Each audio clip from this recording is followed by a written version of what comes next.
Without being able to charge at home at cheap rates, it's not worth buying an EV. A petrol car could be cheaper.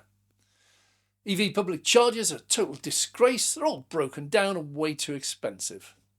Hi, I'm Dave. Welcome to Dave Takes It On. And today I look at what happens if you can't charge an EV at home. I'm looking into how you can. Now, the latest figures from ZapMap and government sources show that about 80% of all EVs in the UK today are able to charge at home. It seems a very high figure, but first of all, charging at home, you don't need a dedicated charger. It could be as simple as an exterior waterproof socket just on a 13 amp ring main. But don't forget, there's also only 1 million EVs on the road as of the end of December 2023. So we're not talking about all cars in the UK. There are 35 million cars on the road. Only about 1 million are EVs, so it's about 3%. Now, because EVs are more expensive, they're more likely to be bought by someone who has a house with off-street parking, or it could be that the people with off-street parking are the ones who look to buy EVs. Either way, the official figures for the end of 2023, 80% of all the cars can charge off the road. So, people who can charge at home, whether that's just the 13 amp weatherproof socket on the outside or whether it's a dedicated home charger, their EVs can quite happily take advantage of the cheap off-peak rates that are offered by the utility companies. But nobody is ignoring those who cannot charge at home. So let's have a look at why they can't. Now, I think we need to differentiate here between those who could charge at home and those who cannot charge at home. I'm talking here about getting your car off the street onto your own property. There are many properties out there which don't have a drive, don't have a garage, but they do have a garden at the front. Long before EVs became popular, there were many people who were turning their front gardens into parking spaces for their car or cars. There are millions of them around the country, and they've already been there for a long time. So the garden has been removed and a proper hard-standing parking place has been introduced. Now, I'm not recommending you do this, I'm not suggesting it, but this already happened long before EVs arrived in certain places, and it has advantages. It gets your car off the road, so it's a little bit more secure, a little bit safer, and it's also a guaranteed parking space. If you park on the road, maybe you can't actually always find a space. So this could be relevant in city centres. So if you have got a front garden and you can't normally park near your house, then how about looking into whether you could do the same? So if you look down your street and some of the houses which had a front garden have converted them into parking spaces and yours hasn't, that might be your first course of action. Now again, not suggesting this, just giving you alternatives. If you want to get your car off the road and home charging, this could be a relatively quick and easy way of doing it. So, if you can get your car off the road, you can now put a weatherproof socket or even a charger on the front or side of the property. The cable will normally coil up around it if you've got a permanent cable one, and it will reach your car quite easily. But of course, you may decide not to do this to your property. You prefer your front garden. That's absolutely fine. It is your choice, but it is an option that's already being used, has been for decades, for people trying to get their cars off the road, making them a bit safer and guaranteeing a parking space. Give it some thought. There are many people, however, who cannot do that. Either they have a terrace property that opens straight onto the pavement at the front, or the front garden is just way too small to be able to get a car onto it off the road. Or maybe your council has already refused planning permission for you to turn the front of your property into a car parking space. So, it's not an option for everyone to get your car off the road, so let's assume now that your property opens straight onto the pavement and that if you want to charge your car, your only option is then to get a cable from your property across the pavement to your car. Well, it is illegal to run a cable, an extension lead of any sort, across a pavement, actually against the law. It's also a major tripping hazard. You'll get into a lot of trouble if you try to do it. So anyone out there thinking, yeah, they can just sling a cable across the pavement and do it, it's not really... You can't. So what are the options? Well, the most permanent option is just to get someone to tunnel underneath the pavement. And this is exactly the way to get your electric cable into your property. I bought an investment terrace property and it didn't have mains gas. And so someone came out, they dug up the road, little hole, about 2 foot square. They then put a mole across, which punched a hole through into the property, and they dug down inside the property. Perfect way, you're not inconveniencing anyone, but it'll bring the cable up into the curb, on the road. But you need planning permission. You also find that an awful lot of stuff's underneath the pavement already. Cables, gas pipes, even your sewage might go out underneath the pavement. So it might not be an option for everyone, and also it might not get planning permission if you do choose to do that. So let's discount that one for the moment and see what other options you have. So what's proving popular at the moment is to look at the cheapest option, and that's some sort of cable protector running across the pavement. Now, if you go to a venue for a pop concert, or someone wants to perform outdoors and they find that you have to run cables across public walkways, in every single case they have to protect them, stop them being a tripping hazard, also protect the cables from being broken. So they use what they call cable trays. And these are usually just solid rubber strips, and they have a space in the top for putting in the cable. They have a very low profile, very close to the ground, and they have a smooth ramp up and a smooth ramp down. So they are not directly a tripping hazard. They're relatively safe. You can go over them with wheelchairs, pushchairs with children in it, or bikes. So these are already in use everywhere. They are relatively low cost and they are quite effective. However, they're not perfect. They are designed for temporary use if you just want to run a cable across a public footway for a period of time, maybe for a concert or something. But they're not ideal as a permanent structure across the pavement on a busy road. First of all, although they are very low, they are rubber and they can be kicked aside, either accidentally or deliberately, and then they would become a tripping hazard. They could stand up or they could form a loop, and they are very readily able to trip people up. Well, secondly, they'll just wear away over time. And eventually the cable will come out and you end up with exactly the same problem. These are not meant as a permanent solution. But luckily on the market now there are a number of new products, and these are called cable gullies. Now with these you simply carve out a small, possibly just an inch or so wide and deep channel or gully across the pavement between your house and the curb. And into this you slot a cable tray or a gully tray. And this cable or gully tray will either have a lid on it, which once you put the cable in closes down, or it will have some sort of rubber self-sealing device, so you feed your cable into it and it closes behind the cable a bit like a zip. So how do we use them?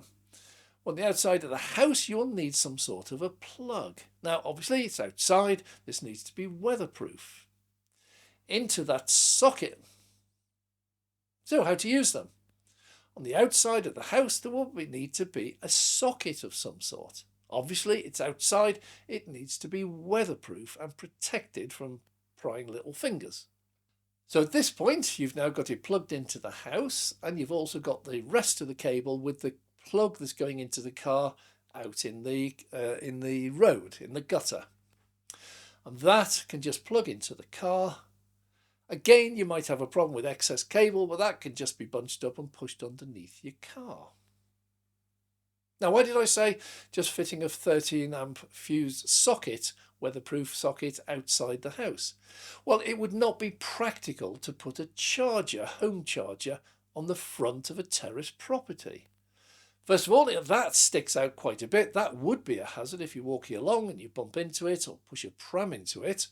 So those are a hazard in the first place. You wouldn't get permission to put a home charger on the front of a terrace property that opens straight onto the pavement. And the second thing, what about the cable? If these come with a cable, as mine does, then draping the cable round the charger when it's not being used is definitely a hazard. So getting a home charger on the front of your property is probably not going to happen, so you are restricted to just a plug and socket.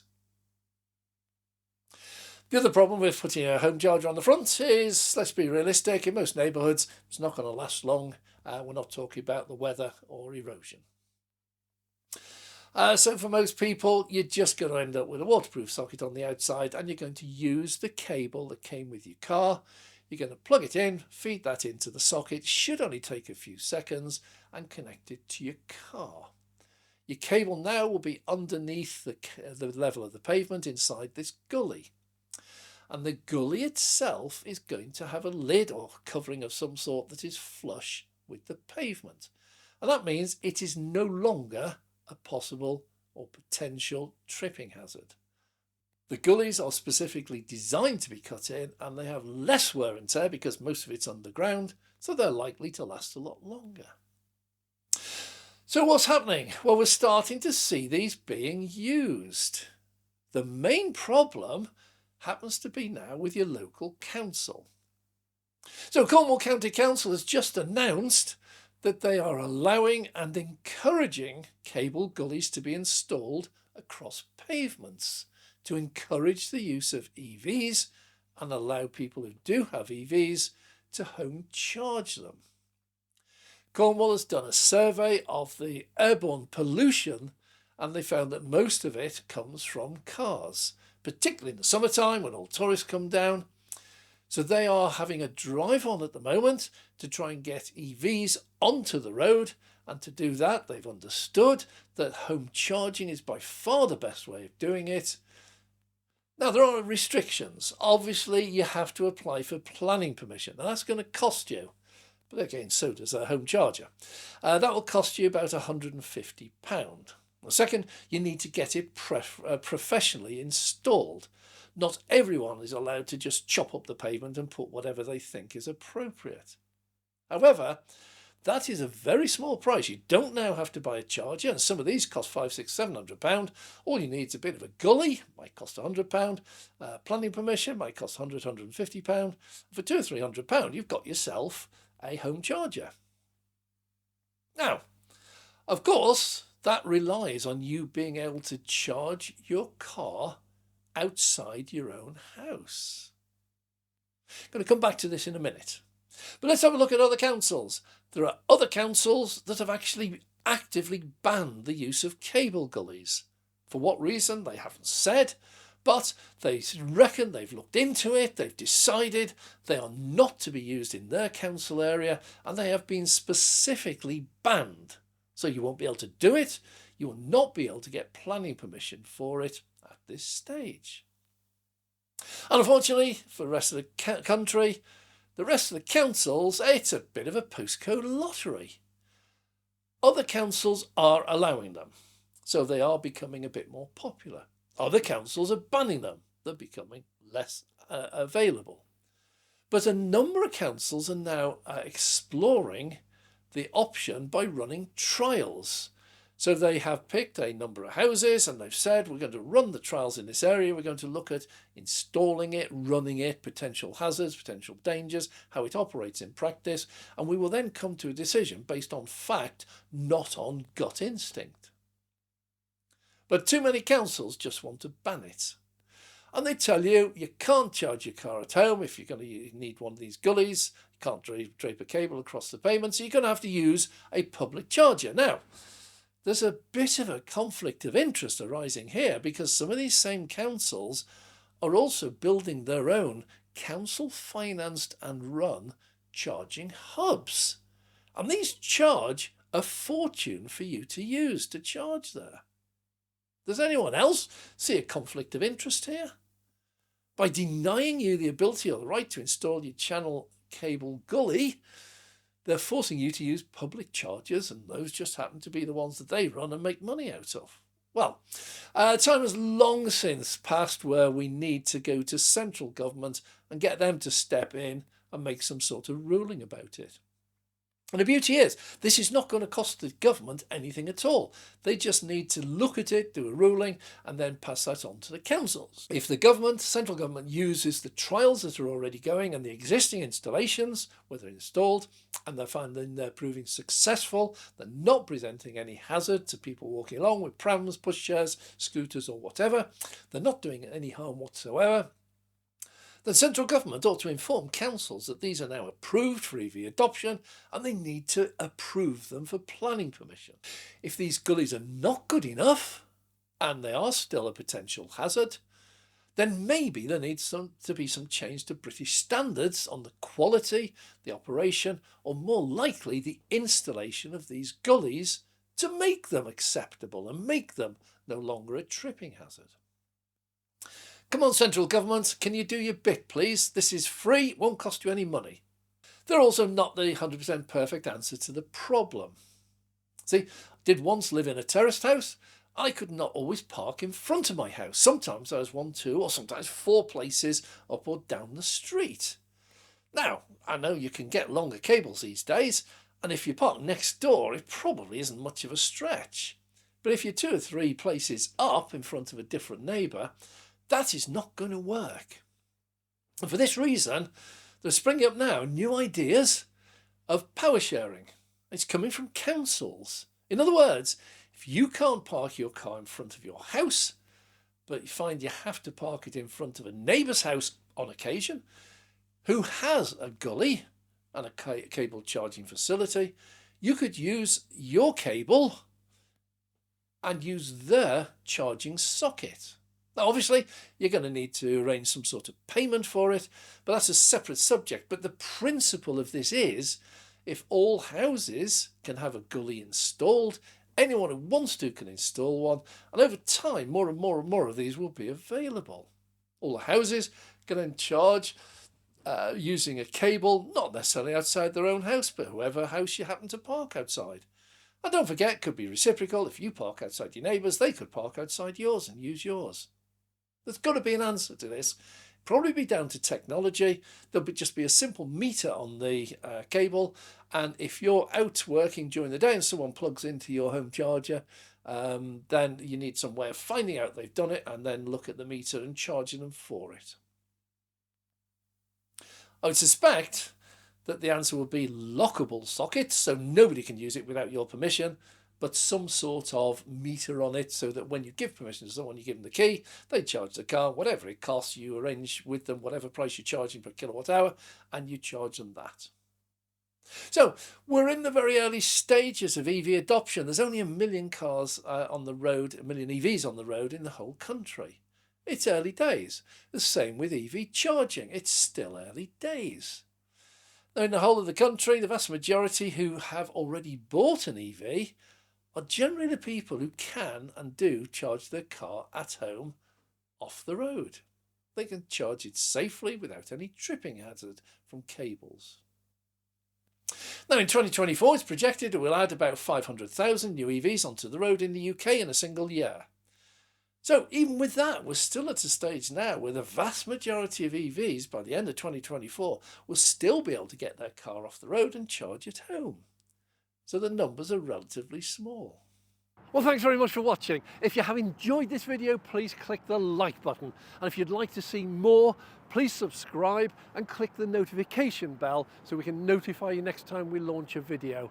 And a massive thank you to all our Patreon supporters. It is your support that enables us to go out and make these videos for you. So thank you very much for your contribution. I'm Dave.